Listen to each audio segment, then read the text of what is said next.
ಶ್ರೀ ಗಣಪತಿ ಶಾರದಾ ಗುರುಭ್ಯೋ ನಮಃ. ಯತ್ರ ಯೋಗೇಶ್ವರ ಕೃಷ್ಣೋ ಯತ್ರ ಪಾರ್ಥೋ ಧನುರ್ಧರಃ ತತ್ರ ಶ್ರೀ ವಿಜಯ ಭೂತಿರ್ಧ್ರುವ ನೀತಿರ್ಮತಿರ್ಮಮ. ಶ್ರೋತೃಗಳಿಗೆ ಶ್ರೀ ಅಳಸಿಂಗರಾಚಾರ್ಯ ವಿರಚಿತ ಶ್ರೀ ವ್ಯಾಸ ಮಹರ್ಷಿ ಪ್ರಣೀತ ಶ್ರೀಮನ್ ಮಹಾಭಾರತದ ಭೀಷ್ಮ ಪರ್ವದಲ್ಲಿ ಕೃಷ್ಣನು ಪ್ರತಿಜ್ಞೆಯನ್ನು ಮೀರಿ ಚಕ್ರವನ್ನು ಹಿಡಿದು ಭೀಷ್ಮನನ್ನು ಕೊಲ್ಲುವುದಕ್ಕೆ ಹೋಗಲು ಅರ್ಜುನನು ಆತನನ್ನು ತಡೆದುದು ಎಂಬ 59ನೆಯ ಅಧ್ಯಾಯಕ್ಕೆ ಸ್ವಾಗತ. ಧೃತರಾಷ್ಟ್ರನು ಕೇಳುತ್ತಾನೆ, ಓ ಸಂಜಯ, ನನ್ನ ಮಗನಿಂದ ಕೋಪಗೊಳಿಸಲ್ಪಟ್ಟ ಭೀಷ್ಮನು ಅಂತಹ ಘೋರ ಯುದ್ಧಕ್ಕೆ ಪ್ರತಿಜ್ಞೆ ಮಾಡಿದ ಮೇಲೆ ಪಾಂಡವರ ವಿಷಯದಲ್ಲಿ ಹೇಗೆ ಪ್ರವರ್ತಿಸಿದನು? ಮತ್ತು ಆಗ ಪಾಂಚಾಲು ಭೀಷ್ಮನ ವಿಷಯದಲ್ಲಿ ಮಾಡಿದುದೇನು? ಪಾಂಚಾಲರು ಭೀಷ್ಮನ ವಿಷಯದಲ್ಲಿ ಮಾಡಿದುದೇನು ಎನ್ನಲು ಸಂಜಯನು ಹೇಳುತ್ತಾನೆ, ಓ ಭರತ ಕುಲೋತ್ತಮ, ಆ ರಾತ್ರಿಯು ಕಳೆದು ಚೆನ್ನಾಗಿ ಬೆಳಕು ಹರಿದು ಸೂರ್ಯನು ಪೂರ್ವ ದಿಕ್ಕಿನಲ್ಲಿ ಉದಯಿಸಿದನು. ಆಗ ಮಹಾತ್ಮರಾದ ಪಾಂಡವರು ಜಯಶಾಲಿಗಳಾಗಿ ಸಂತೋಷದಿಂದಿದ್ದರು. ಎಲ್ಲ ಧರ್ಮ ತತ್ವಗಳನ್ನು ತಿಳಿದ ನಿನ್ನ ಪಿತಾಮಹನಾದ ಭೀಷ್ಮನು ದೊಡ್ಡ ಸೇನೆಯಿಂದಲೂ ನಿನ್ನ ಮಕ್ಕಳಿಂದಲೂ 4 ಕಡೆಗಳಲ್ಲಿಯೂ ರಕ್ಷಿತನಾಗಿ ವೇಗವುಳ್ಳ ಕುದುರೆಗಳೊಡನೆ ಪಾಂಡವ ಸೇನೆಯನ್ನು ಎದುರಿಸಿ ಹೊರಟನು.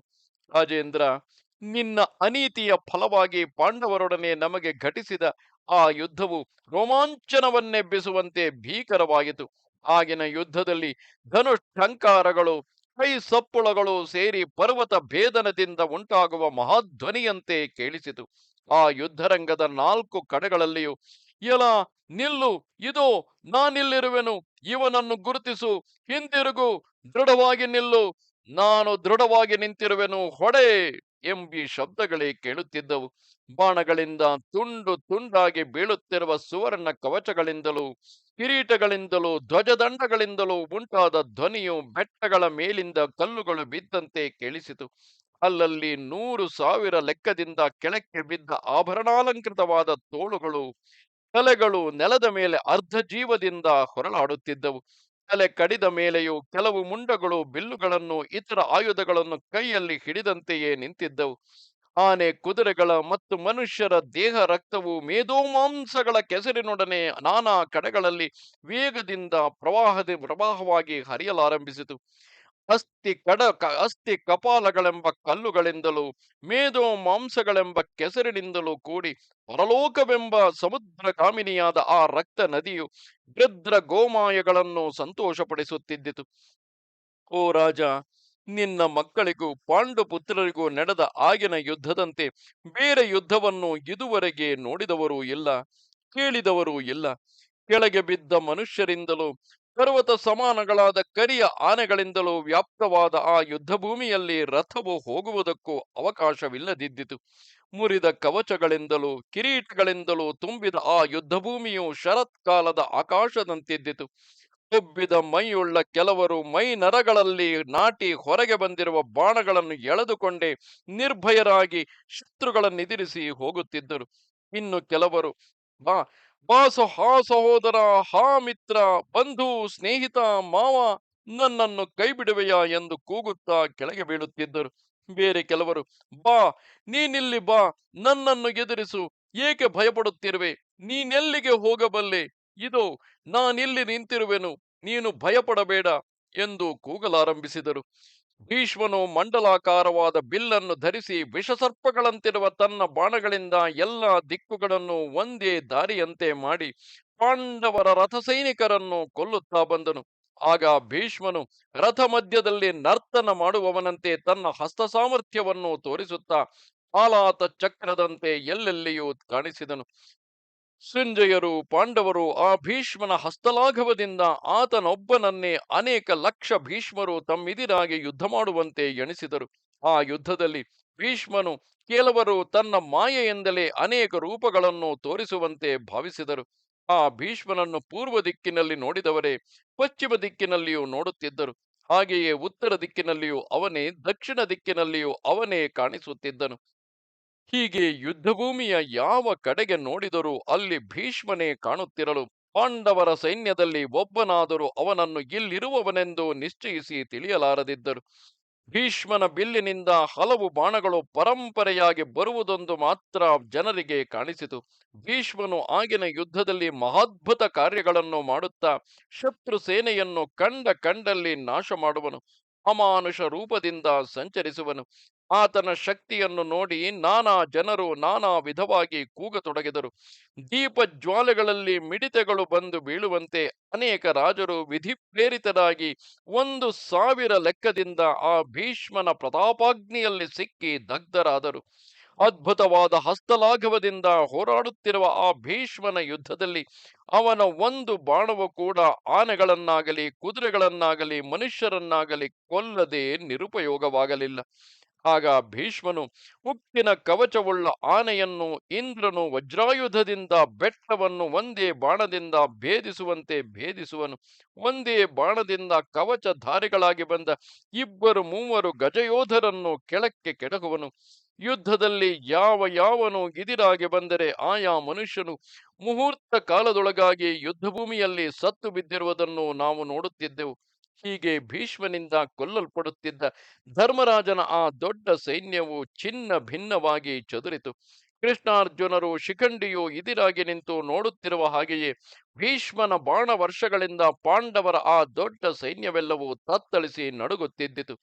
ಭೀಷ್ಮನ ಬಾಣಗಳಿಗೆ ಹೆದರಿ ಓಡುತ್ತಿರುವವರನ್ನು ತಡೆಯಲು ಅನೇಕರು ಪ್ರಯತ್ನಪಟ್ಟರು.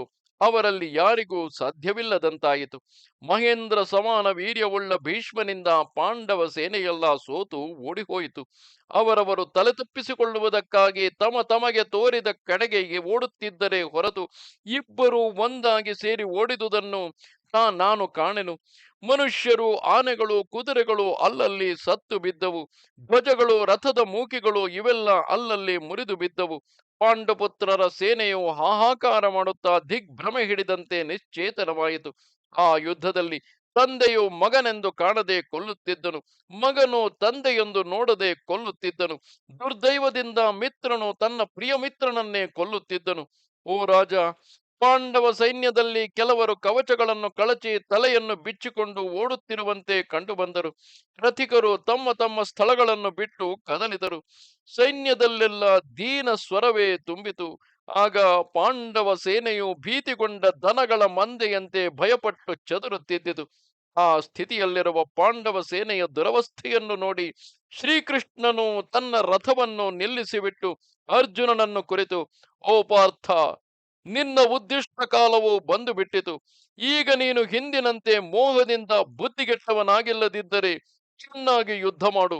ಕುಂತಿಪುತ್ರ, ಹಿಂದೆ ಅನೇಕ ರಾಜರು ನೆರೆದಿದ್ದ ಕಾಲದಲ್ಲಿ ಯುದ್ಧದಲ್ಲಿ ಭೀಷ್ಮ ದ್ರೋಣರೇ ಮುಂತಾದ ಕೌರವ ವೀರರೆಲ್ಲರನ್ನು ಅವರ ಬಂಧು ಮಿತ್ರರೊಡನೆ ಕೊಂದು ಬಿಡುವೆನು ಎಂದು ನೀನು ಹೇಳಿದ ವಾಕ್ಯವನ್ನು ಈಗ ಸಾರ್ಥಕಪಡಿಸು. ಓ ಶತ್ರುನಾಶಕ ಅರ್ಜುನ, ನೋಡು, ನಿನ್ನ ಸೈನ್ಯವೆಲ್ಲ ಅಲ್ಲಲ್ಲಿ ನಾಶವಾಗುತ್ತಿರುವುದು. ಯುಧಿಷ್ಠಿರನ ಸೈನ್ಯದ ರಾಜರೆಲ್ಲರೂ ಓಡುತ್ತಿರುವರಲ್ಲವೇ? ಯುದ್ಧ ಭೂಮಿಯಲ್ಲಿ ಯಮನಂತೆ ಬಾಯಿ ತೆರೆದುಕೊಂಡಿರುವ ಭೀಷ್ಮನನ್ನು ನೋಡಿ ನಮ್ಮ ಸೈನ್ಯದಲ್ಲಿ ಇರುವವರೆಲ್ಲರೂ ಸಿಂಹವನ್ನು ಕಂಡು ಭಯಪಡುವ ಅಲ್ಪ ಮೃಗಗಳಂತೆ ಹೆದರಿ ಓಡುತ್ತಿರುವರಲ್ಲ ಎಂದನು. ಆಗ ಧನಂಜಯನು, ಓ ಕೃಷ್ಣ, ಸರಿ, ಹಾಗಿದ್ದರೆ ಭೀಷ್ಮನ ಸಮೀಪಕ್ಕೆ ನನ್ನ ರಥವನ್ನೋಡಿಸು. ಈಗಲೇ ನಾನು ಆ ಸೇನಾ ಸಮುದ್ರವನ್ನು ಪ್ರವೇಶಿಸುವೆನು. ವೃದ್ಧನು ಶತ್ರು ದುರ್ಜಯನು ಕೌರವ ಪಿತಾಮಹನೂ ಆದ ಭೀಷ್ಮನನ್ನು ಹೊಡೆದು ಕೆಡಹುವೆನು ಎಂದನು. ಒಡನೆಯೇ ಕೃಷ್ಣನು ಸೂರ್ಯನಂತೆ ದುರ್ನಿರೀಕ್ಷ್ಯವಾದ ಭೀಷ್ಮನ ರಥವಿದ್ದಲ್ಲಿಗೆ ತನ್ನ ರಥಾಶ್ವಗಳನ್ನು ಬಿಟ್ಟನು. ಯುಧಿಷ್ಠಿರನ ದೊಡ್ಡ ಸೈನ್ಯವು ಪುನಃ ಹಿಂತಿರುಗುತ್ತಿರುವುದನ್ನು, ತನಗೆ ಸಮಾನವಾದ ಹಸ್ತಲಾಘವವುಳ್ಳ ಅರ್ಜುನನೇ ತನ್ನನ್ನು ಕೊಲ್ಲುವ ಪ್ರಯತ್ನದಿಂದ ಬರುತ್ತಿರುವುದನ್ನು ಕಂಡು ಭೀಷ್ಮನು ಸಿಂಹದಂತೆ ಅಡಿಗಡಿಗೆ ಗರ್ಜಿಸುತ್ತಾ ಅರ್ಜುನನ ರಥದ ಮೇಲೆ ಪ್ರಬಲವಾಗಿ ಬಾಣವರ್ಷಗಳನ್ನು ಸುರಿಸಿದನು. ಅರ್ಜುನನ ರಥವು ಕ್ಷಣ ಮಾತ್ರದಲ್ಲಿ ಆ ಶರವರ್ಷದಿಂದ ಮುಚ್ಚಲ್ಪಟ್ಟು ಕಣ್ಣಿಗೆ ಕಾಣಿಸದಂತಾಯಿತು. ಆಗಲೂ ಕೃಷ್ಣನು ಸ್ವಲ್ಪವೂ ಅಂಜದೆ ಭೀಷ್ಮನ ಬಾಣ ವರ್ಷಗಳನ್ನು ಲಕ್ಷ್ಯ ಮಾಡದೆ ಕುದುರೆಗಳನ್ನು ಮುಂದೆ ಬಿಟ್ಟನು. ಪಾರ್ಥನು ಮೇಘಧ್ವನಿಯುಳ್ಳ ದಿವ್ಯ ಧನುಸ್ಸನ್ನೆತ್ತಿ 3 ಬಾಣಗಳಿಂದ ಭೀಷ್ಮನ ಬಿಲ್ಲನ್ನು ಕತ್ತರಿಸಿದನು. ಒಡನೆ ಭೀಷ್ಮನು ಬೇರೊಂದು ಬಿಲ್ಲನ್ನು ಕೈಗೆತ್ತಿಕೊಂಡು ಒಂದು ಕ್ಷಣ ಮಾತ್ರದಲ್ಲಿ ನಾಣೇರಿಸಿ ಅದನ್ನು ತನ್ನ 2 ಕೈಗಳಿಂದಲೂ ಚೆನ್ನಾಗಿ ಎಳೆದು ಬಿಟ್ಟನು. ಆ ಬಿಲ್ಲನ್ನು ಅರ್ಜುನನು ತುಂಡರಿಸಿದನು. ಅರ್ಜುನನ ಆ ಹಸ್ತಲಾಘವವನ್ನು ಕಂಡು ಶಂತನು ಪುತ್ರನು, ಪಾರ್ಥ, ಭಲೆ, ನೀನು ಬಾಹುಬಲವುಳ್ಳವನೇ, ಚೆನ್ನಾಗಿ ಯುದ್ಧ ಮಾಡಿದೆ. ಈ ಅಮಾನುಷ ಕಾರ್ಯವು ನಿನ್ನ ಸಾಮರ್ಥ್ಯಕ್ಕೆ ತಕ್ಕುದೆ. ನಾನು ಸಂತುಷ್ಟನಾದೆನು. ಹೀಗೆಯೇ ನನ್ನೊಡನೆ ಯುದ್ಧ ಮಾಡು ಎಂದು ಕೊಂಡಾಡಿ ತಿರುಗಿ ಬೇರೊಂದು ಬಿಲ್ಲನ್ನು ಕೈಗೆತ್ತಿಕೊಂಡು ಪಾರ್ಥನ ರಥಕ್ಕೆ ಬಾಣಗಳನ್ನು ಪ್ರಯೋಗಿಸಿದನು. ಆಗ ಕೃಷ್ಣನು ಕುದುರೆಗಳನ್ನು ನಡೆಸುವುದರಲ್ಲಿ ತನ್ನ ಅಸಮಾನ ಚತುರತೆಯನ್ನು ತೋರಿಸುತ್ತಾ ಆ ಭೀಷ್ಮನ ಬಾಣಗಳೆಲ್ಲ ನಿರರ್ಥಕವಾಗುವಂತೆ ಅತಿ ಲಾಘವದಿಂದ ಮಂಡಲ ಗತಿಯಲ್ಲಿ ರಥವನ್ನು ಸುತ್ತಿಸಿದನು. ಆಗಲೂ ಭೀಷ್ಮನು ಕೃಷ್ಣಾರ್ಜುನರಿಬ್ಬರನ್ನು ಅವರ ಅಂಗಾಂಗಗಳೆಲ್ಲ ನಾಟುವಂತೆ ತನ್ನ ತೀಕ್ಷ್ಣ ಬಾಣಗಳಿಂದ ಚಮತ್ಕಾರವಾಗಿ ಹೊಡೆದನು. ಆ ಬಾಣಗಳಿಂದ ಗಾಯಪಟ್ಟು ಕೃಷ್ಣಾರ್ಜುನರಿಬ್ಬರು ಕೊಂಬುಗಳ ತಿವಿತಗಳಿಂದ ಗಾಯಗೊಂಡ ಎರಡು ಮಹಾವೃಷಭಗಳಂತೆ ಕಾಣಿಸಿದರು. ಕೃಷ್ಣಾರ್ಜುನರಿಬ್ಬರ ಮೇಲೆ ಭೀಷ್ಮನು ಅತಿ ರಭಸದಿಂದ ಲಕ್ಷಾಂತರ ಬಾಣಗಳನ್ನು ಪ್ರಯೋಗಿಸಿ ಆ ಬಾಣಗಳಿಂದ ದಿಕ್ಕುಗಳೆಲ್ಲವನ್ನು ಮರೆ ಮಾಡಿದನು. ಹಾಗೆಯೇ ಅರ್ಜುನನು ಭೀಷ್ಮನಲ್ಲಿ ಕೋಪಗೊಂಡು ಬಾಣಗಳಿಂದ ಅವನನ್ನು ಚೆನ್ನಾಗಿ ಮರೆಸಿದನು. ಭೀಷ್ಮನು ಅಟ್ಟಹಾಸದಿಂದ ನಗುತ್ತಾ ಮೊನೆಯಾದ ಬಾಣಗಳಿಂದ ಅಡಿಗಡಿಗೆ ಕೃಷ್ಣನನ್ನೇ ನಡುಗಿಸುತ್ತಿದ್ದನು. ಆಗ ಕೃಷ್ಣನು ಆ ಭೀಷ್ಮನ ದುಸ್ಸಹವಾದ ಪರಾಕ್ರಮವನ್ನು ಇತ್ತಲಾಗಿ ಅರ್ಜುನನು ಬಹು ಮೃದುತ್ವದಿಂದ ಯುದ್ಧ ಮಾಡುತ್ತಿರುವುದನ್ನು ನೋಡಿದನು. ಇತ್ತಲಾಗಿ ಭೀಷ್ಮನಾದರೂ ಎಡಬಿಡದೆ ಬಾಣವರ್ಷಗಳನ್ನು ಸುರಿಸುತ್ತಿರುವನು. ಎರಡು ಸೈನ್ಯಗಳ ನಡುವೆ ಮಧ್ಯಾಹ್ನದ ಸೂರ್ಯನಂತೆ ಜ್ವಲಿಸುತ್ತಾ ಪಾಂಡವ ಸೈನ್ಯದಲ್ಲಿ ಪ್ರಬಲ ವೀರರನ್ನೇ ಹುಡುಕಿ ಹುಡುಕಿ ಕೊಲ್ಲುತ್ತಿರುವನು. ಯುಧಿಷ್ಠಿರನ ಸೈನ್ಯಕ್ಕೆ ಮಹಾಪ್ರಳಯ ಒದಗಿದಂತೆ ಅದನ್ನು ಧ್ವಂಸ ಮಾಡುತ್ತಿರುವನು. ಇದನ್ನೆಲ್ಲ ನೋಡಿದ ಮೇಲೆ ಕೃಷ್ಣನಿಗೆ ಮನಸ್ಸು ತಡೆಯಲಿಲ್ಲ. ಅವನ ಕೋಪವು ದುಸ್ಸಹವಾಯಿತು. ಆಗ ಅಪ್ರಮೇಯ ಮಹಿಮೆಯುಳ್ಳ ಭಗವಂತನಾದ ವಾಸುದೇವನು ತನ್ನಲ್ಲಿ ತಾನು ಹೀಗೆಂದು ಯೋಚಿಸುವನು: ಇನ್ನು ಯುಧಿಷ್ಠಿರನ ಸೇನೆಯು ಉಳಿಯುವ ಹಾಗಿಲ್ಲ. ಒಂದೇ ದಿನದಲ್ಲಿ ಭೀಷ್ಮನು ದೇವಾಸುರರೆಲ್ಲರನ್ನೂ ತೀರಿಸಿ ಬಿಡಬಲ್ಲನು. ಆತನು ಈ ಅಲ್ಪ ಸೈನ್ಯಗಳುಳ್ಳ ಪಾಂಡುಪುತ್ರರನ್ನು ಜಯಿಸುವುದರಲ್ಲಿ ಸಂಶಯವೇನಿದೆ? ಈಗಾಗಲೇ ಪಾಂಡವರ ದೊಡ್ಡ ಸೇನೆಯು ಭಯದಿಂದ ಓಡಿಹೋಯಿತು. ಸೋಮಕರೆಲ್ಲರೂ ಸೋತು ವೇಗದಿಂದ ಓಡುವುದನ್ನು ನೋಡಿ ಕೌರವರು ಪಿತಾಮಹನನ್ನು ಸಂತೋಷಪಡಿಸುತ್ತಾ ಯುದ್ಧದಲ್ಲಿ ನಾಲ್ಕು ಕಡೆಗಳಲ್ಲಿಯೂ ಸಂಭ್ರಮದಿಂದ ಸುತ್ತುತ್ತಿರುವರು. ಈಗ ನಾನೇ ಪಾಂಡವರ ನಿಮಿತ್ತನಾಗಿ ಯುದ್ಧ ಕವಚವನ್ನು ಧರಿಸಿ ನಿಂತು ಭೀಷ್ಮನನ್ನು ಕೊಲ್ಲುವೆನು. ಪಾಂಡವರ ಯುದ್ಧಭಾರವನ್ನು ನಿವೃತ್ತಿ ಮಾಡುವೆನು. ಯುದ್ಧದಲ್ಲಿ ಅರ್ಜುನನು ಶತ್ರುವಿನ ಬಾಣಗಳಿಂದ ಹೊಡೆಯಲ್ಪಟ್ಟರು. ಭೀಷ್ಮನಲ್ಲಿ ತನಗಿರುವ ಗೌರವ ಬುದ್ಧಿಯಿಂದ ತನ್ನ ಕರ್ತವ್ಯವೇನೆಂಬುದನ್ನೇ ತಿಳಿಯದಿರುವನು ಎಂದು ನೆನೆಸಿದನು. ವಾಸುದೇವನು ಹೀಗೆ ಆಲೋಚಿಸುತ್ತಿರುವಾಗಲೇ ಭೀಷ್ಮನು ಅತ್ಯಂತ ಕೋಪದಿಂದ ಅರ್ಜುನನ ರಥದ ಮೇಲೆ ದಿವ್ಯಾಸ್ತ್ರಗಳನ್ನು ಪ್ರಯೋಗಿಸಿದನು. ಅವನ ಅಸಂಖ್ಯಾತ ಬಾಣಗಳಿಂದ ಎಲ್ಲ ದಿಕ್ಕುಗಳು ಮರೆಸಲ್ಪಟ್ಟವು. ಭೂಮ್ಯಾಕಾಶಗಳು ದಿಕ್ಕುಗಳು ಸೂರ್ಯನು ಕಾಣಿಸದಂತಾಯಿತು. ಧೂಳಿನಿಂದ ಕೂಡಿದ ದೊಡ್ಡ ಬಿರುಗಾಳಿ ಎದ್ದಿತು. ದಿಕ್ಕುಗಳೆಲ್ಲವೂ ಕಲಗಿದವು. ಆಗ ದ್ರೋಣನು, ವಿಕರ್ಣನು, ಜಯದ್ರಥನು, ಭೂರಿಶ್ರವಸ್ಸು, ಕೃತವರ್ಮನು, ಕೃಪನು, ಶ್ರುತಾಯು, ಅಂಬಷ್ಟ ದೇಶಾಧಿಪತಿಯು, ವಿಂದಾನುವಿಂದರು, ಸುದಕ್ಷಿಣನು, ಪ್ರಾಚ್ಯ ದೇಶಾಧಿಪತಿಗಳು, ಸೌವೀರರ ಸಮುದಾಯಗಳು, ವಸಾತಿಗಳು, ಕ್ಷುದ್ರಕರು, ಮಾಲವರು ಇವರೆಲ್ಲರೂ ಭೀಷ್ಮಾಜ್ಞೆಯಿಂದ ಒಂದಾಗಿ ಸೇರಿ ಅರ್ಜುನನನ್ನು ಎದುರಿಸಿದರು. ಅನೇಕ ಲಕ್ಷ ಶತ್ರು ಸೈನ್ಯಗಳಿಂದ ಅರ್ಜುನನು ಆವರಿಸಲ್ಪಟ್ಟುದನ್ನು ಸಾತ್ಯಕೆಯು ನೋಡಿದನು.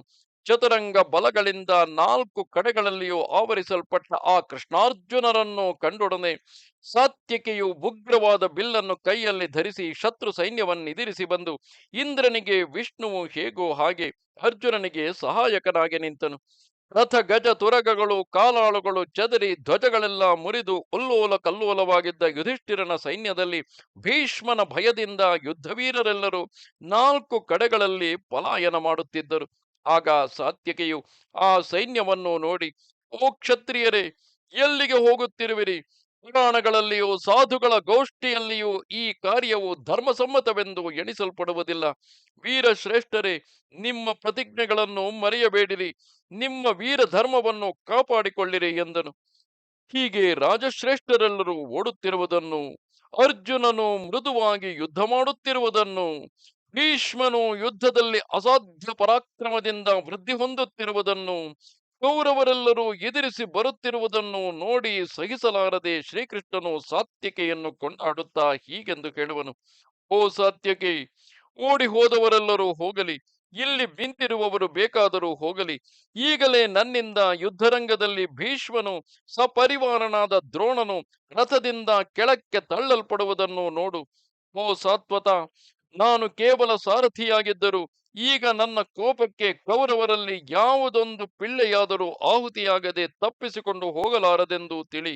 ಆಗ ನಾನೇ ಉಗ್ರವಾದ ನನ್ನ ಚಕ್ರವನ್ನು ಕೈಗೆತ್ತಿಕೊಂಡು ಮಹಾಮೃತನಾದ ಆ ಭೀಷ್ಮನ ಪ್ರಾಣವನ್ನು ಕಳೆದು ಬಿಡುವೆನು.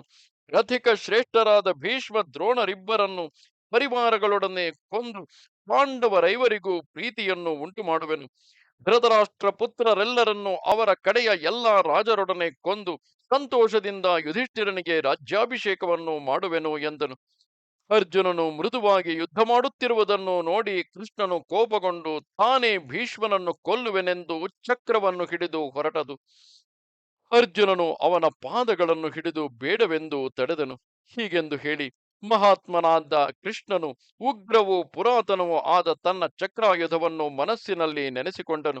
ಅವನು ನೆನೆಸಿದೊಡನೆಯೇ ಸುದರ್ಶನ ಚಕ್ರವು ಅವನ ಕೈಗೆ ಬಂದು ಸೇರಿತು. ಪದ್ಮ ಸಮಾನವಾದ ಆ ಚಕ್ರಕ್ಕೆ ಶ್ರೀಕೃಷ್ಣನ ಬಾಹುವೆ ನಾಳದಂತಾಗಲು ಸೂರ್ಯ ತೇಜಸ್ಸುಳ್ಳ ಆ ಚಕ್ರವು ಪೂರ್ವದಲ್ಲಿ ಶ್ರೀಮನ್ನಾರಾಯಣನ ನಾಭಿಯಲ್ಲಿ ತಲೆದೋರಿದ ಆದಿ ಪದ್ಮಕ್ಕೆ ಎಣೆಯಾಗಿ ಕಾಣಿಸಿತು. ಕೃಷ್ಣನ ದೇಹವೆಂಬ ದೊಡ್ಡ ತಟಾಕದಲ್ಲಿ ಮೊಳೆತು ಅವನ ಹಸ್ತವೇ ನಾಳವಾಗಿ ಉಳ್ಳ ಆ ಚಕ್ರವೆಂಬ ಕಮಲಕ್ಕೆ ಗರಗಸದಂತಿರುವ ಅದರ ಅಲಗುಗಳೇ ದಳಗಳು. ಅದು ಕೃಷ್ಣನ ಕೋಪವೆಂಬ ಉದಯ ಸೂರ್ಯದಿಂದ ವಿಕಾಸ ಹೊಂದಿ ಸೂರ್ಯ ಕಿರಣಕ್ಕೆ ಸಮಾನವಾದ ಕಾಂತಿಯುಳ್ಳದ್ದಾಗಿ ಸುಲಕ್ಷಣವಾಗಿ ವಜ್ರ ಶಕ್ತಿಯುಳ್ಳದ್ದಾಗಿರುವುದು. ಇಂತಹ ಮಹಾ ಮಹಿಮೆಯುಳ್ಳ ಆ ಚಕ್ರಾಯುಧವು ಕೈಗೆ ಬಂದೊಡನೆ ಕೃಷ್ಣನು ಕುದುರೆಯ ಹಗ್ಗವನ್ನು ಬಿಟ್ಟು ರಥದಿಂದ ಕೆಳಕ್ಕೆ ಧುಮುಕಿ ಭೀಷ್ಮನನ್ನು ಕುರಿತು ವೇಗದಿಂದ ಓಡಿದನು. ಆಗ ಆತನ ಪಾದಘಾತದಿಂದ ಭೂಮಿಯೇ ನಡುಗುವಂತಾಯಿತು. ಯುದ್ಧ ಮದದಿಂದ ಮತ್ತೇರಿ ಹೆಮ್ಮೆಗೊಂಡು ಅಲಕ್ಷ್ಯ ಭಾವದಿಂದಿದ್ದ ಭೀಷ್ಮನನ್ನು ಕೃಷ್ಣನು ಆನೆಯನ್ನೆದುರಿಸುವ ಸಿಂಹದಂತೆ ಎದುರಿಸಿ ಬಂದನು. ಆಗ ಕೃಷ್ಣನ ರೂಪವನ್ನು ಕೇಳಬೇಕೆ? ಸಡಿಲಿ ಜೋಲಾಡುತ್ತಿರುವ ಪೀತಾಂಬರದಿಂದ ಆಕಾಶದಲ್ಲಿ ಮಿಂಚಿನೊಡಗೂಡಿದ ಮೇಘದಂತೆ ಪ್ರಕಾಶಿಸುವನು. ಕೈಯಲ್ಲಿ ಚಕ್ರಾಯುಧವನ್ನು ಹಿಡಿದು ಆಗಾಗ ದೊಡ್ಡ ಸಿಂಹನಾದವನ್ನು ಮಾಡುತ್ತಿರುವನು. ಅತ್ಯುಗ್ರ ಕೋಪದಿಂದ ಜ್ವಲಿಸುತ್ತಿರುವನು. ಅಂತಹ ಕೃಷ್ಣನ ಆರ್ಭಟವನ್ನು ಕಂಡೊಡನೆ ಸಮಸ್ತ ಪ್ರಾಣಿಗಳು ಕೌರವರಿಗೆ ನಾಶವು ಸಮೀಪಿಸಿತೆಂದೇ ಎಣಿಸಿ ಗಟ್ಟಿಯಾಗಿ ಹಾಹಾಕಾರ ಮಾಡಿದರು. ಸರ್ವ ಲೋಕಗಳನ್ನು ಒಂದೇ ಸಲಕ್ಕೆ ನಾಶ ಮಾಡುವಂತೆ ಭೀಷ್ಮನನ್ನು ಎದುರಿಸಿ ಹೋದ ಲೋಕನಾಯಕನಾದ ವಾಸುದೇವನ ರೂಪವು ಪ್ರಾಣಿಗಳೆಲ್ಲವನ್ನೂ ದಹಿಸುವ ಅಗ್ನಿ ಜ್ವಾಲೆಯಂತೆ ತೋರಿತು. ಕೈಯಲ್ಲಿ ಚಕ್ರವನ್ನು ಹಿಡಿದು ತನಗಿದಿರಾಗಿ ಬರುತ್ತಿದ್ದ ಶ್ರೀಕೃಷ್ಣನನ್ನು ನೋಡಿದೊಡನೆ ಭೀಷ್ಮನು ಗಾಂಡೀವದಂತೆ ಧ್ವನಿ ಕೊಡುವ ತನ್ನ ಬಿಲ್ಲನ್ನು ಎರಡೂ ಕೈಗಳಿಂದಲೂ ಚೆನ್ನಾಗಿ ತಿಡಿದನು. ಯುದ್ಧ ಮತ್ತನಾಗಿದ್ದರು. ಭೀಷ್ಮನು ಕೃಷ್ಣನನ್ನು ನೋಡಿದೊಡನೆ ಭಕ್ತಿ ಪರವಶನಾಗಿ ಕೈಮುಗಿದು, ಗೋವಿಂದ, ಜಗದ್ರಕ್ಷಕ, ಬಾ, ಯುದ್ಧಕ್ಕೆ ಬಾ. ಹೇ ಮಾಧವ, ಹೇ ಚಕ್ರಪಾಣಿ, ನಿನಗೆ ನಮಸ್ಕಾರವು. ಹೇ ಲೋಕನಾಯಕ, ಸರ್ವಶರಣ್ಯ, ನಿನ್ನ ಹೇಳಿಕೆಯಂತೆ ನೀನೇ ನನ್ನನ್ನು ಈ ರಥದಿಂದ ಕೆಡಹು. ನಿನ್ನಿಂದ ಕೊಲ್ಲಲ್ಪಟ್ಟರೆ ಅದೇ ನನಗೆ ಈ ಜನ್ಮದಲ್ಲಿಯೂ ಮುಂದಿನ ಜನ್ಮದಲ್ಲಿಯೂ ಶ್ರೇಯಸ್ಸಿಗೆ ಕಾರಣವು. ವೃಷ್ಣಿ ಕುಲನಾಥ, ವೀರ, ನೀನೇ ನನ್ನನ್ನು ಎದುರಿಸಿ ಬಂದರೆ ನಾನು ತ್ರಿಲೋಕಗಳಲ್ಲಿಯೂ ಗೌರವಾರ್ಹನಾಗುವೆನು ಎಂದು ಕೈಮುಗಿದು ಬೇಡುತ್ತಿದ್ದನು. ಇಷ್ಟರಲ್ಲಿ ಅರ್ಜುನನು ತನ್ನ ರಥದಿಂದ ಕೆಳಕ್ಕೆ ಧುಮುಕಿ ಶ್ರೀಹರಿಯನ್ನು ಹಿಂಬಾಲಿಸುತ್ತಾ ಓಡಿಬಂದು ತನ್ನ ಕೈಗಳಿಂದ ಆತನನ್ನು ಹಿಡಿದು ನಿಲ್ಲಿಸಿದನು. ಆದರೇನು, ಆಗಲೂ ಕಪಟ ನಾಟಕ ಸೂತ್ರಧಾರಿಯಾದ ಆ ಶ್ರೀಕೃಷ್ಣನು ಅಧಿಕ ಕೋಪದಿಂದ ಮಹಾಮಾರುತವು ಮರವನ್ನೆಳೆದುಕೊಂಡು ಹೋಗುವಂತೆ ವೇಗದಿಂದ ಆ ಅರ್ಜುನನನ್ನು ಎಳೆದುಕೊಂಡೇ ಮುಂದೆ ಹೋದನು. ಆದರೆ ಆಗ ಪಾರ್ಥನು ಬಲಾತ್ಕಾರದಿಂದ ಭೀಷ್ಮನನ್ನು ಎದುರಿಸಿ ವೇಗದಿಂದ ಓಡುತ್ತಿರುವ ಶ್ರೀಕೃಷ್ಣನ ಎರಡು ಕಾಲುಗಳನ್ನು ಕಟ್ಟಿಕೊಂಡು ಅತಿ ಪ್ರಯಾಸದಿಂದ 10 ಹೆಜ್ಜೆಗಳು ಹೋದ ಮೇಲೆ ಆತನನ್ನು ತಡೆದನು. ಆಗ ಅರ್ಜುನನು ಕೃಷ್ಣನಿಗೆ ಸಾಷ್ಟಾಂಗ ಪ್ರಣಾಮ ಮಾಡಿ, ಓ ಕೇಶವ, ನಿನ್ನ ಕೋಪವನ್ನು ಬಿಡು. ಪಾಂಡವರೆಲ್ಲರಿಗೂ ನೀನೇ ಗತಿಯಲ್ಲವೇ? ನಾನು ಪುತ್ರರ ಮೇಲೆಯೋ ಸಹೋದರರ ಮೇಲೆಯೋ ಆಣೆಯಿಟ್ಟು ಹೇಳುವೆನು, ನಾನು ಪ್ರತಿಜ್ಞೆ ಮಾಡಿರುವ ಕಾರ್ಯವನ್ನು ಬಿಡುವುದಿಲ್ಲ. ನಾನು ಕೌರವ ನಾಶವನ್ನು ತಪ್ಪದೆ ಮಾಡುವೆನು ಎಂದನು. ಆಗ ಅರ್ಜುನನ ಪ್ರತಿಜ್ಞೆಯನ್ನು ಕೇಳಿ ಸಂತುಷ್ಟನಾದ ಕೃಷ್ಣನು ಅರ್ಜುನನಿಗೆ ಪ್ರಿಯವನ್ನುಂಟು ಮಾಡುವುದರಲ್ಲಿ ಬದ್ಧ ಕಂಕಣನಾಗಿ ಚಕ್ರಾಯುಧ ಪಾಣಿಯಾಗಿಯೇ ತಿರುಗಿ ರಥದ ಮೇಲೇರಿ ದಿಕ್ಕುಗಳು ಮೊಳಗುವಂತೆ ತನ್ನ ಪಾಂಚಜನ್ಯವನ್ನು ಊದಿದನು. ಆಗ ಭೀಷ್ಮನು ಕೃಷ್ಣನ ಕೈಯಿಂದ ಚಕ್ರವನ್ನು ಹಿಡಿಸುವುದಾಗಿ ಮಾಡಿದ್ದ ತನ್ನ ಪ್ರತಿಜ್ಞೆಯು ಪೂರೈಸಿತೆಂದು ಸಂತೋಷಗೊಂಡು ತ್ರಿವಿಕ್ರಮಾವತಾರದ ರೂಪದಿಂದ ಆಗ ತನ್ನ ಕಣ್ಣಿಗೆ ಬೆಳಗುತ್ತಿದ್ದ ಆ ಕೃಷ್ಣನ ದಿವ್ಯಾದ್ಭುತ ರೂಪವನ್ನು ಕಂಡು ಭಕ್ತಿ ಪರವಶನಾಗಿ ಸ್ತುತಿಸಲಾರಂಭಿಸಿದನು. ಇಷ್ಟರಲ್ಲಿ ಕೃಷ್ಣನು ರಥವನ್ನೇರಿ ಮೊದಲಿನಂತೆ ತನ್ನ ಶಂಖವನ್ನು ಕೈಗೆತ್ತಿಕೊಂಡು ಕುದುರೆಗಳ ಹಗ್ಗವನ್ನು ಹಿಡಿದು ಕುಳಿತನು. ಒಡನೆಯೇ ಅರ್ಜುನನು ಭೀಷ್ಮನನ್ನು ಬಾಣಗಳಿಂದ ಮುಚ್ಚಿ ಭೂರಿಶ್ರವಸ್ಸಿನ ಬಿಲ್ಲನ್ನು ಕತ್ತರಿಸಿದನು. 9 ಬಾಣಗಳಿಂದ ಶಲ್ಯನನ್ನು ಹೊಡೆದು ದುರ್ಯೋಧನನ ಎದೆಗೆ ಗುರಿಯಿಟ್ಟು ಒಂದು ಬಾಣವನ್ನು ಪ್ರಯೋಗಿಸಿದನು. ಕೌರವರೆಲ್ಲರೂ ಆಗ ಸುವರ್ಣ ಹಾರ ಕೇಯೂರಾಂಗದಗಳಿಂದಲೂ ತಾವರೆಯ ದಳಗಳಂತೆ ಕಣ್ಣುಗಳಿಂದಲೂ ಸುಂದರವಾದ ದಂತ ಪಂಕ್ತಿಗಳಿಂದಲೂ ಶೋಭಿಸುತ್ತಾ ಕೈಯಲ್ಲಿ ಶಂಖವನ್ನು ಹಿಡಿದು ಊದುತ್ತಿದ್ದ ವಾಸುದೇವನನ್ನು ನೋಡಿ ಕೋಪಾಶ್ಚರ್ಯಗಳಿಂದ ಹಾಹಾಕಾರ ಮಾಡಿದರು. ಆಮೇಲೆ ಕೌರವ ಸೈನ್ಯದಲ್ಲಿ ಮೃದಂಗ, ಭೇರಿ, ಪಣವ ನಾದಗಳು, ರಥಸಂಚಾರದಿಂದ ಹೊರಟ ಶಬ್ದಗಳು, ದುಂದುಭಿ ವಾದ್ಯ ಘೋಷಗಳು, ಉಗ್ರವಾದ ಸಿಂಹನಾದಗಳು ತಲೆದೋರಿದವು. ಗುಡುಗಿನ ಶಬ್ದಕ್ಕೆ ಸಮಾನವಾದ ಅರ್ಜುನನ ಗಾಂಧೀವ ಧನುಸ್ಸಿನ ಶಬ್ದವು ಭೂಮ್ಯಾಕಾಶದಲ್ಲಿಯೂ ಎಲ್ಲ ದಿಕ್ಕುಗಳಲ್ಲಿಯೂ ವ್ಯಾಪಿಸಿತು. ಅರ್ಜುನನ ಬಾಣಗಳೇ ಎಲ್ಲ ದಿಕ್ಕುಗಳಲ್ಲಿಯೂ ಕಂಡುಬಂದವು. ಆಗ ದುರ್ಯೋಧನನು, ಭೀಷ್ಮನು, ಭೂರಿಶ್ರವಸ್ಸು ಕೈಯಲ್ಲಿ ಬಾಣಗಳನ್ನು ಹಿಡಿದು ಘೋರಾರಣ್ಯವನ್ನು ದಹಿಸುವ ಅಗ್ನಿಯಂತೆ ಅರ್ಜುನನನ್ನು ಎದುರಿಸಿ ಬಹಳ ವೇಗದಿಂದ ಹೊರಟರು. ಭೂರಿಶ್ರವಸ್ಸು 7 ದಿವ್ಯಾಸ್ತ್ರಗಳನ್ನು ಅರ್ಜುನನ ಮೇಲೆ ಪ್ರಯೋಗಿಸಿದನು. ದುರ್ಯೋಧನನು ಮಹಾವೇಗವುಳ್ಳ ತೋಮರಗಳನ್ನು ಬಿಟ್ಟನು. ಶಲ್ಯ ಭೀಷ್ಮರಿಬ್ಬರು ಗದೆಯನ್ನು ಶಕ್ತಿಯನ್ನು ಪ್ರಯೋಗಿಸಿದರು. ಆಗ ಅರ್ಜುನನು ಭೂರಿಶ್ರವಸ್ಸು ಪ್ರಯೋಗಿಸಿದ 7 ಬಾಣಗಳನ್ನು ತನ್ನ 7 ಬಾಣಗಳಿಂದ ತಡೆದು, ದುರ್ಯೋಧನನು ತನ್ನ ಕೈಯಿಂದ ತೋಮರವು ಬೀಸುತ್ತಿದ್ದಂತೆಯೇ ಶುರಾಯುಧದಿಂದ ಅದನ್ನು ಕತ್ತರಿಸಿದನು.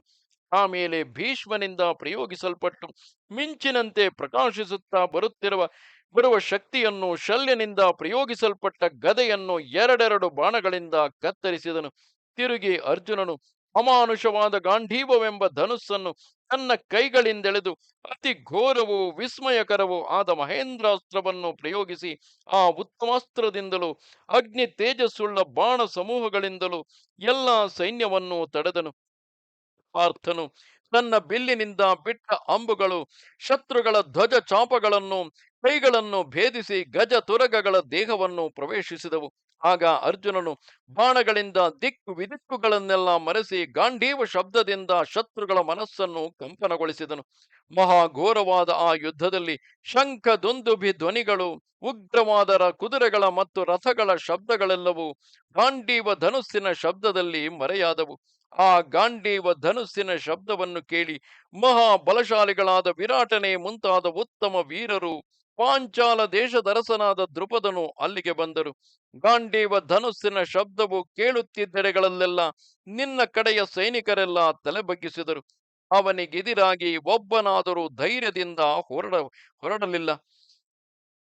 ಘೋರವಾದ ಆ ಯುದ್ಧದಲ್ಲಿ ರಥಾಶ್ವ ಸಾರಥಿಗಳೊಡನೆ ಅನೇಕ ರಥಿಕರು ಕೊಲ್ಲಲ್ಪಟ್ಟರು. ದೊಡ್ಡ ಧ್ವಜಗಳನ್ನೇರಿಸಿ ಸುವರ್ಣ ಕಕ್ಷೆಗಳುಳ್ಳ ಆನೆಗಳು ಬಾಣಪಾತಗಳಿಂದ ನೊಂದು ಕೆಳಗೆ ಬಿದ್ದವು. ಅರ್ಜುನನ ವೇಗವುಳ್ಳ ಬಾಣಗಳಿಂದ ಕವಚಗಳು ದೇಹವು ಹರಿದು ರಥಿಕರು ಗತಪ್ರಾಣರಾಗಿ ದೊಪ್ಪನೆ ಕೆಳಗೆ ಬೀಳುತ್ತಿದ್ದರು. ಯಂತ್ರಗಳು ಕತ್ತರಿಸಿ ಕೀಲುಗಳೆಲ್ಲ ಮುರಿದು ಅನೇಕ ಧ್ವಜಗಳು ಇಂದ್ರ ಧ್ವಜಗಳಂತೆ ಮುರಿದು ಕೆಳಕ್ಕೆ ಬಿದ್ದವು. ಯುದ್ಧದಲ್ಲಿ ಹೀಗೆ ಚತುರಂಗ ಬಲಗಳೆಲ್ಲ ಅರ್ಜುನನ ಬಾಣ ಹತಿಗಳಿಂದ ಪ್ರಾಣವನ್ನು ಬಿಟ್ಟು ಕೆಳಗೆ ಬಿದ್ದವು. ಅರ್ಜುನನು ಪ್ರಯೋಗಿಸಿದ ಐಂದ್ರಾಸ್ತ್ರದಿಂದ ಕವಚಗಳು ಶರೀರಗಳು ಭಿನ್ನವಾಗಿ ಇಲ್ಲಿದ್ದ ಯುದ್ಧವೀರರ ಶರೀರಗಳಿಂದ ಘೋರವಾದ ರಕ್ತ ನದಿಯೊಂದು ಹೊರಟಿತು. ಅದಕ್ಕೆ ಶಸ್ತ್ರಹತರಾದ ಮನುಷ್ಯರ ರಕ್ತವೇ ಜಲವು, ಮಾಂಸವೇ ನೊರೆ, ಸತ್ತು ಬಿದ್ದ ಆನೆ ಕುದುರೆಗಳ ಶರೀರಗಳೇ ಅದರ ದಡಗಳು, ರಾಜರ ಮೇದೋ ಮಾಂಸಗಳೇ ಕೆಸರು, ಅಲ್ಲಲ್ಲಿ ಉರುಳಾಡುತ್ತಿದ್ದ ಕೇಶ ಸಹಿತವಾದ ತಲೆಗಳೇ ಗರಿಕೆಗಳು, ಚೆದರಿ ಬಿದ್ದಿರುವ ನಾನಾ ಬಗೆಯ ಕವಚಗಳೇ ಅಲೆಗಳು, ತರಿಸಿ ಬಿದ್ದ ಗಜ ತುರಗ ಪದಾತಿಗಳ ಅಸ್ಥಿ ಕಲಶಗಳೇ ಮರಳು, ಹದ್ದು ಕಾಗೆ ನರಿ ನಾಯಿ ಭೂತ ಪ್ರೇತ ಪಿಶಾಚಾದಿಗಳೆಲ್ಲ ತೀರವಾಸಿಗಳು. ಹೀಗೆ ಬೇರೊಂದು ವೈತರಣಿಯಂತೆ ಮಹಾಭಯಂಕರವಾಗಿ ರಕ್ತ ಮೇದೋ ಮಾಂಸವಾದ ನದಿಯೊಂದು ಅರ್ಜುನನ ಬಾಣಗಳಿಂದ ಅಲ್ಲಿ ನಿರ್ಮಿತವಾಯಿತು. ಹೀಗೆ ಫಲ್ಗುಣನಿಂದ ಕೊಲ್ಲಲ್ಪಟ್ಟ ಅನೇಕ ವೀರರುಳ್ಳ ಕೌರವ ಸೇನೆಯನ್ನು ಕಂಡು ಚೇದಿ, ಪರುಷ, ಪಾಂಚಾಲ, ಮುಖ್ಯ ದೇಶಾಧಿಪರು, ಪಾಂಡವರು ಒಟ್ಟುಗೂಡಿ ಕೌರವ ಸೇನೆಗೆ ಭಯ ಉಂಟಾಗುವಂತೆ ಗಟ್ಟಿಯಾಗಿ ಸಿಂಹನಾದವನ್ನು ಮಾಡಿದರು. ಆಗ ರಿಪು ಭಯಂಕರನಾದ ಅರ್ಜುನನು ವೀರರೆಲ್ಲರೂ ಹತರಾದ ಆ ಸೈನ್ಯಗಳನ್ನು, ಸಿಂಹವು ಜಿಂಕೆಯ ಹಿಂಡನ್ನು ಭಯಪಡಿಸುವಂತೆ ತನ್ನ ಸಿಂಹನಾದದಿಂದಲೇ ಮತ್ತಷ್ಟು ಭಯಪಡಿಸಿದನು. ಅರ್ಜುನನೊಡನೆ ಕೃಷ್ಣನು ಅಧಿಕ ಸಂತೋಷದಿಂದ ಸಿಂಹನಾದ ಮಾಡುತ್ತಿದ್ದನು. ಭೀಷ್ಮ, ದ್ರೋಣ, ದುರ್ಯೋಧನ, ಬಾಹ್ಲೀಕರೆ ಮೊದಲಾಗಿ ಅನೇಕ ಕೌರವರು ಅರ್ಜುನನ ಶರಗಳಿಂದ ಗಾಯಪಟ್ಟು ಸೋತು ಹೋಗಿದ್ದರು. ಇಷ್ಟರಲ್ಲಿ ಸೂರ್ಯ ಕಿರಣಗಳು ಮಾಸುತ್ತಾ ಬಂದವು. ಸಂಧ್ಯೆಯು ಕಳೆದು ರಾತ್ರಿಯು ತಲೆ ಎಕ್ಕುತ್ತಿದ್ದಿತು. ಇದನ್ನೆಲ್ಲ ನೋಡಿ ಅವರು ಪ್ರಳಯ ಕಾಲಕ್ಕೆ ಸಮಾನವಾದ ಅರ್ಜುನನ ಐಂದ್ರಾಸ್ತ್ರವನ್ನು ತಡೆದು ನಿಲ್ಲಲಾರದೆ ಯುದ್ಧವನ್ನು ಬಿಟ್ಟೋಡಿದರು. ಧನಂಜಯನು ಹೀಗೆ ಜಯಲಕ್ಷ್ಮಿ ಭಾಜನನಾಗಿ ಯುದ್ಧವನ್ನು ನಿಲ್ಲಿಸಿ ಸಹೋದರರೊಡನೆ ಶಿಬಿರಕ್ಕೆ ಹಿಂತಿರುಗಿದನು. ಇತ್ತಲಾಗಿ ರಾತ್ರಿಯ ಆರಂಭದಲ್ಲಿ ಕೌರವರ ಪಕ್ಷದಲ್ಲಿ ಅತಿ ಘೋರವಾದ ಆರ್ತ ಧ್ವನಿಯು ಹೊರಡುತ್ತಿದ್ದಿತು. ಆ ದಿನದ ಯುದ್ಧದಲ್ಲಿ ಅರ್ಜುನನು 1000 ಮಂದಿ ರಥಿಕರನ್ನು 700 ಆನೆಗಳನ್ನು ಕೊಂದುದಲ್ಲದೆ ಪ್ರಾಚ್ಯ, ಸೌವೀರ, ಕ್ಷುದ್ರಕ, ಮಾಲವ ವೀರರನೇಕರನ್ನು ಕೊಂದಿದ್ದನು. ಇಂತಹ ಅಮಾನುಷ ಕಾರ್ಯವು ಅರ್ಜುನನೊಬ್ಬನಿಗಲ್ಲದೆ ಬೇರೆಯವರಿಗೆ ಸಾಧ್ಯವಲ್ಲ. ರಣರಂಗದಿಂದ ಹಿಂತಿರುಗುತ್ತಾ ನಿನ್ನ ಸೈನಿಕರು ಆಶ್ಚರ್ಯದಿಂದ ಒಬ್ಬರಿಗೊಬ್ಬರು, ಆಹಾ, ಏನಿದು? ಶ್ರುತಾಯು, ಅಂಬಷ್ಟ ದೇಶಾಧಿಪತಿ ದುರ್ಯೋಧನನು, ದುರ್ಮರ್ಷಣನು, ಚಿತ್ರಸೇನನು, ದ್ರೋಣ, ಕೃಪರು, ಜಯದ್ರಥನು, ಬಾಹ್ಲಿಕ, ಭೂರಿಶ್ರವಸ್ಸು, ಶಲ್ಯ, ಶಲ, ಭೀಷ್ಮರೇ ಮುಂತಾಗಿ 100 ಮಂದಿ ಯುದ್ಧವೀರರು ಲೋಕ ಪ್ರಸಿದ್ಧ ಮಹಾರಥನಾದ ಅರ್ಜುನನ ಕೈಬಲದಿಂದ ಜಯಿಸಲ್ಪಟ್ಟರಲ್ಲವೇ ಎಂದು ಹೇಳುತ್ತಾ ಬಿಡಾರಕ್ಕೆ ಹೊರಟರು. ಕೌರವ ಸೇನೆಯಲ್ಲಿ ಪರಾಜಿತರಾದ ವೀರರೆಲ್ಲರೂ ಅರ್ಜುನನ ಭಯದಿಂದ ರಾತ್ರಿಯೆಲ್ಲ ತಮ್ಮ ಬಿಡಾರಗಳಲ್ಲಿ ಉರಿಯುವ 1000 ಕೊಳ್ಳಿಗಳಿಂದಲೂ ದೀವಟಿಕೆಗಳಿಂದಲೂ ಬೆಳಕು ಮಾಡಿಕೊಂಡು ಆ ರಾತ್ರಿಯನ್ನು ಕಳೆಯುತ್ತಿದ್ದರು. ಇಲ್ಲಿಗೆ 3ನೆಯ ದಿನದ ಯುದ್ಧವು ಮುಗಿದುದು. ಇದು 59ನೆಯ ಅಧ್ಯಾಯವು. ನಮಸ್ತೆ ಶಾರದೆ ದೇವಿ, ಕಾಶ್ಮೀರ ಪುರವಾಸಿನಿ, ತ್ವಾಮಹಂ ಪ್ರಾರ್ಥಯೇ ನಿತ್ಯಂ, ವಿದ್ಯಾದಾನಂಚ ದೇಹಿಮೆ. ನಮಸ್ಕಾರ.